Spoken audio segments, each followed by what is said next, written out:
Estamos en la Catedral de Salamanca, otro de los sitios sin duda icónicos de esta ciudad, sobre todo porque tenemos dos catedrales conjuntas. Tenemos la Catedral Vieja y la Catedral Nueva, que realmente la nueva es del 1513, es decir, del siglo XVI, tampoco es tan nueva. ¿Qué ocurre? Que Salamanca está creciendo mucho y dicen, se nos ha quedado pequeña la catedral. Y qué suerte que como dicen aquí, una mente pensante, porque aquí se estudia mucho, ¿no?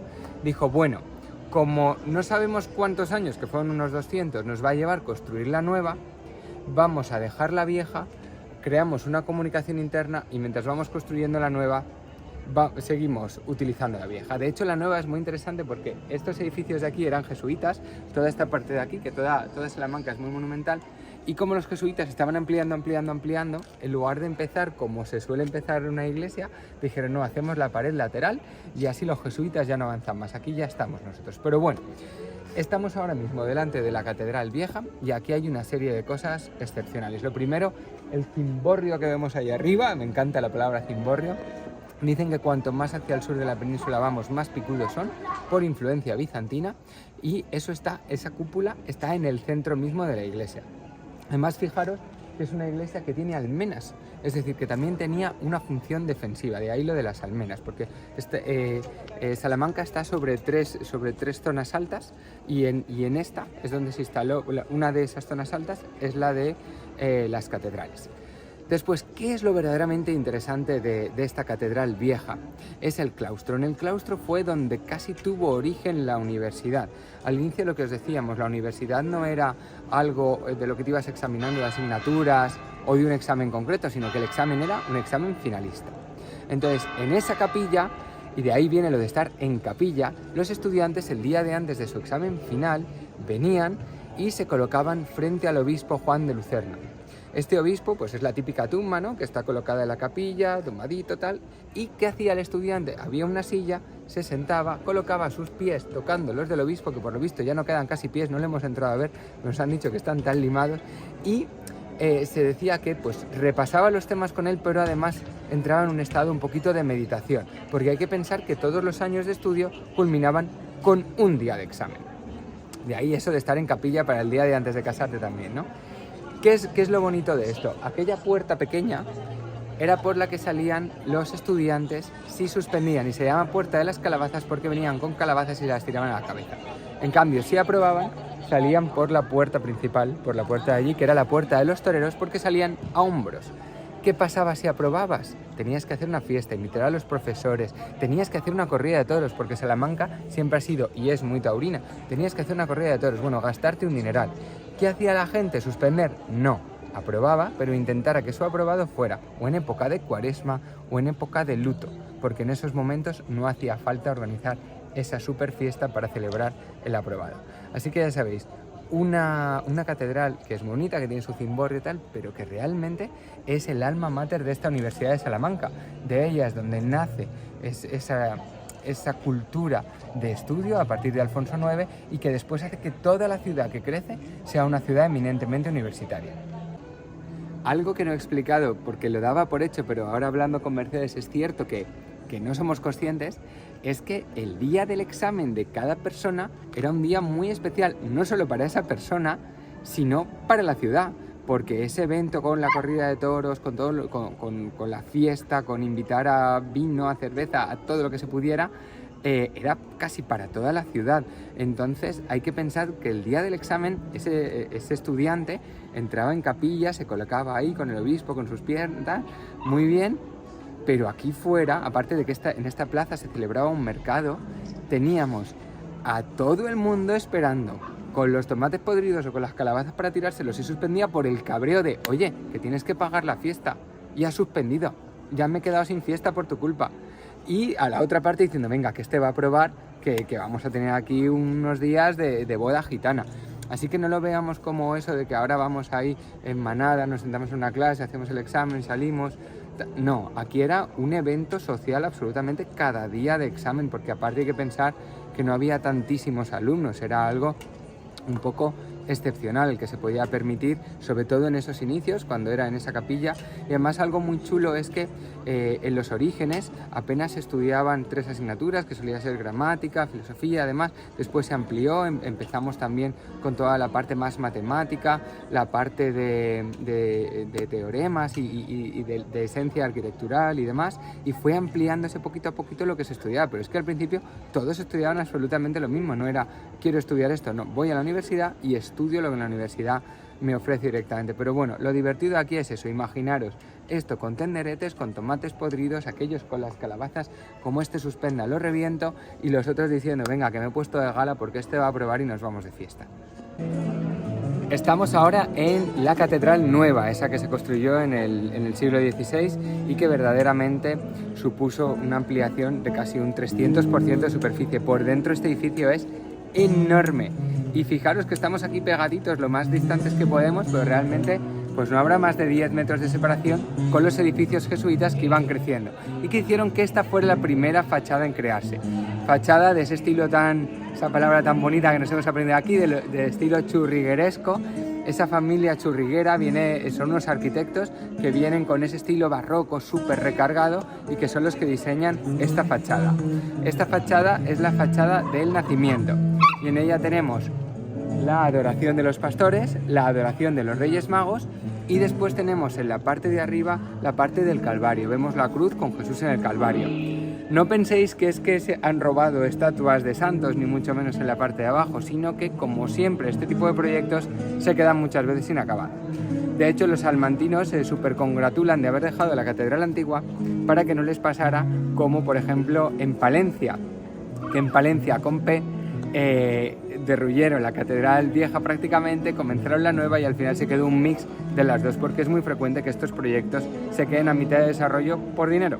Al final crear esas esculturas de los obispos y demás es casi la parte, por lo visto, más cara de estos complejos monumentales enormes. Así que una fachada preciosa para visitar, es la entrada principal, aunque no está abierta, y ahora vamos a ir a la fachada más famosa, que es la de la Borriquita, y en ella vamos a encontrar ese famoso astronauta Salman. Estamos delante de la Puerta de Ramos de la nueva Catedral de Salamanca, nueva, novísima, pero del año 1513, aunque tardó algo más de 200 años, ya sabéis, en construirse esta catedral nueva.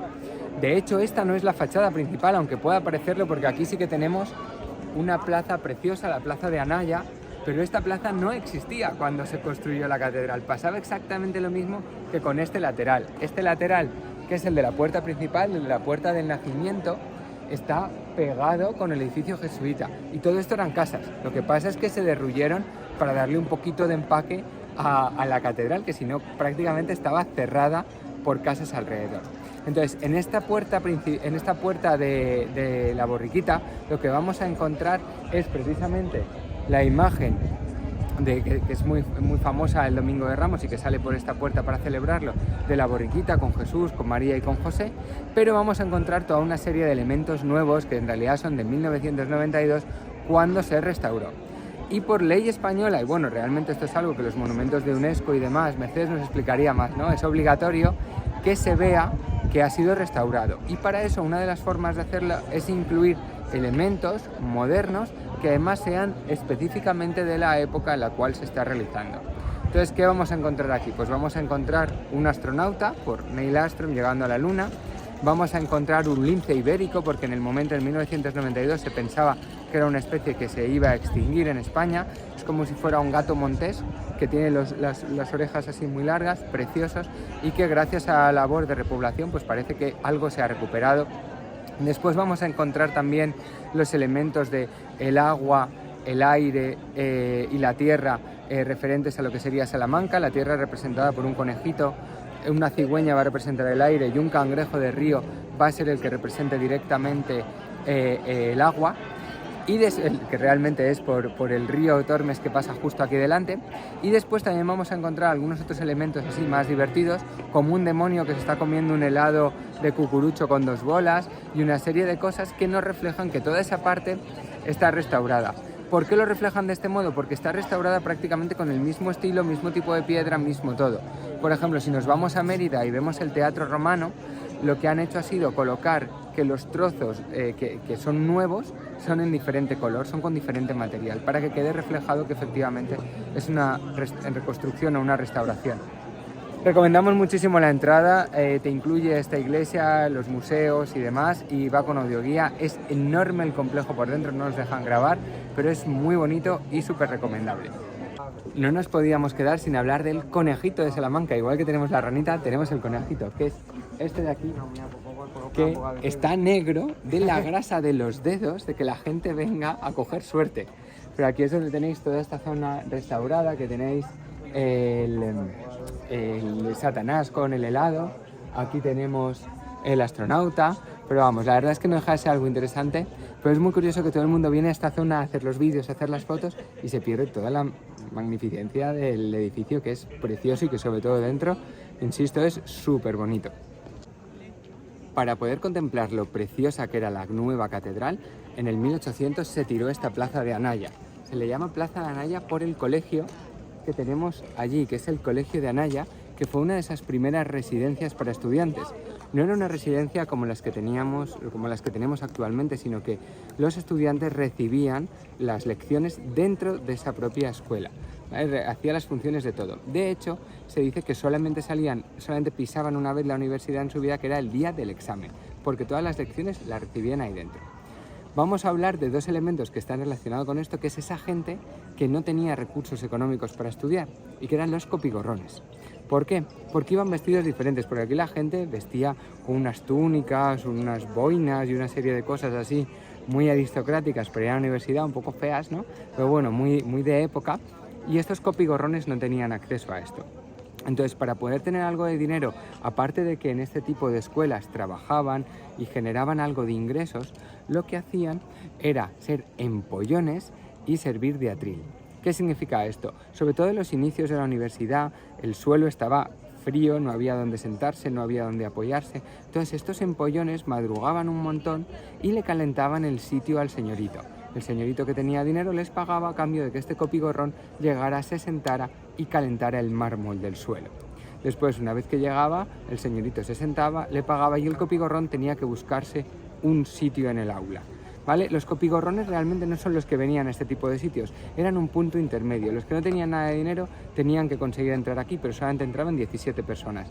Y de hecho, con los años, como cogió prestigio y permitía acceso a funcionariados, empezó a ser más exclusivo de gente con dinero. Es decir, que pasó de ser casi beneficencia a ser hasta exclusivo. Pero bueno, estos copigorrones, aparte de ejercer esta labor de empollones, y de ahí viene de lo de empollón, de estar muchas horas ahí sentado, también servían de atril y durante la clase permitían que el señorito se apoyara en su espalda, de nuevo cobrando por ello. El botón charro es una de esas cosas típicas de Salamanca y que se utiliza como amuleto de protección. Es como si fuera un rosetón que por dentro va teniendo las mismas hileras y culmina en el centro con una más grande, como que podría ser un brillante, pero habitualmente son de color rojo, suelen ser piedras semipreciosas, vamos a decir, que se colocan en el centro. Se hacen anillos, se hacen pendientes, esto es del siglo XVII, XVIII, verdaderamente no es tan antiguo, y era pues como una forma, como un amuleto de protección. Pero lo que más nos ha gustado de esto es que hay algunos que tienen una cajetilla dentro para que la gente se ponga unas hierbecitas, y por lo visto, sobre todo las mujeres de cierta compañía, lo utilizaban para que cuando tenían un cliente así un poquito que no les gustaba o directamente que no estaba yendo por donde ellas querían, volcaban el contenido del anillo, le robaban un poquito del dinero que le quedaba y lo dejaban ahí pues un poco descompuesto. En Salamanca prácticamente cada rinconcito tiene su historia. Aquí estamos en la Plaza del Corrillo, la cual en el siglo XV prácticamente era como un campo de minas. Nadie pasaba por aquí porque había una guerra entre dos bandos nobiliarios y llegó un momento que se dividió por la mitad. Tanto es así que cada parte pertenecía a un bando y como era un punto de enfrentamiento empezó a crecer hierba. Entonces se llamaba el Corrillo de la Hierba y de ahí el nombre de El Corrillo. Hay que fijarse en esta ciudad prácticamente en todo. Aquellos capiteles que tenemos allí enfrente realmente tienen los símbolos de unos huevos, pero además es que tienen los días de la semana. Hay un símbolo de una luna para el mes, un símbolo de Mercurio para el martes o el miércoles, no me sé cómo es, pero es muy curioso ver esos símbolos paganos junto a la que fue la primera iglesia, que justo ahí a la izquierda tenemos la iglesia de San Martín, que fue la primera iglesia de aquí y que era la iglesia de los cabezudos. ¿Por qué? Porque los que iban inicialmente a misa, de los cabezudos y de los pelucones, porque los que iban a misa eran con pelucas enormes, entonces parecía que tenían la cabeza muy grande y eran gente de la nobleza, porque fue la primera iglesia y está pegadita al Arco de San Martín de la Plaza Mayor. Conclusión, en Salamanca los ojos bien abiertos. En esta misma plaza del Corrillo tenemos la estatua del poeta Adares. Lo importante de este poeta, además de todo el desarrollo que tuvo, es que se sentaba aquí en la iglesia de San Martín todos los días a vender sus poemas pequeñitos a la gente, a los civiles normales, a la gente normal de aquí de Salamanca.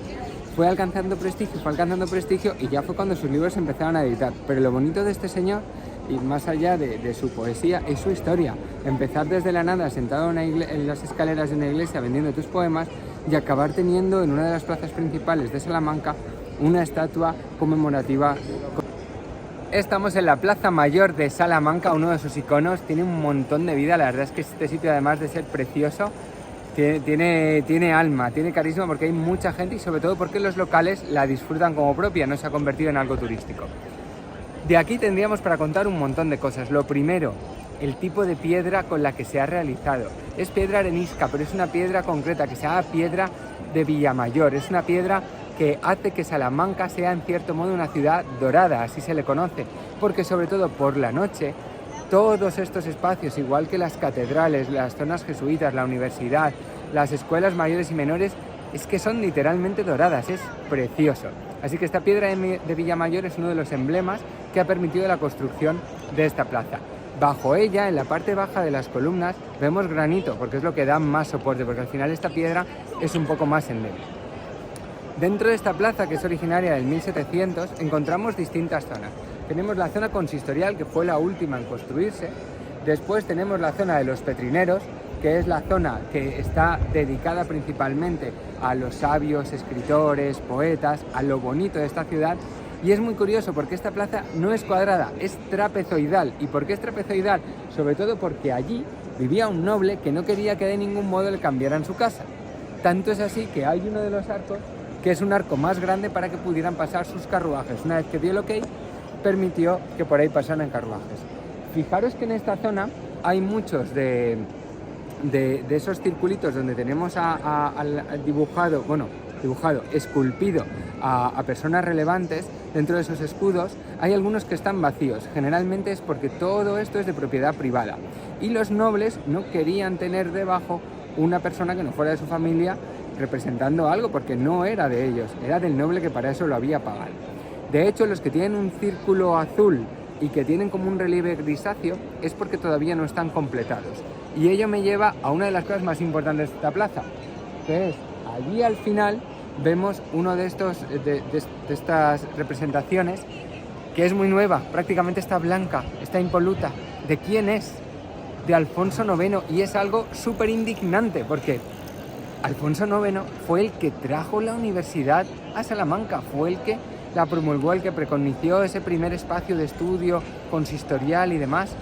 Y es que hasta hace nada no tenía una representación en la Plaza Mayor de Salamanca, donde sí que hay multitud de personajes. Después, esta zona de aquí, que es la zona de San Martín, el pabellón de San Martín, se llama pabellón de San Martín porque está al lado de la iglesia de San Martín y del Arco de San Martín. Este principalmente es para guerreros. También está Cristóbal Colón, está Hernán Cortés y toda una serie de elementos un poquito más militar. Y en esta zona, que es el pabellón real, que tenemos la Puerta del Toro, esa puerta se llama Puerta del Toro porque al otro lado hay un toro, ahí es donde tenemos principalmente a los reyes, ¿vale? Ahí tenemos a todos esos reyes que han ido reinando en España, y la última de ellas era la de Franco, que hace ya unos años que se retiró. Es decir, que esta plaza, aparte de que es muy bonita, que tiene esa vida, está todavía en desarrollo, porque hace 4 días pusieron por fin algo creo que muy merecido y muy representativo para esta ciudad, como es ese rosetón de Alfonso IX, y todavía quedan espacios por rellenar, así que lo que hay que hacer es triunfar en esta ciudad para acabar teniendo nuestro rosetón en la Plaza Mayor. Un sitio muy recomendable para venir, tanto de día como de noche, muchísima vida y para disfrutar de esta ciudad dorada que es Salamanca.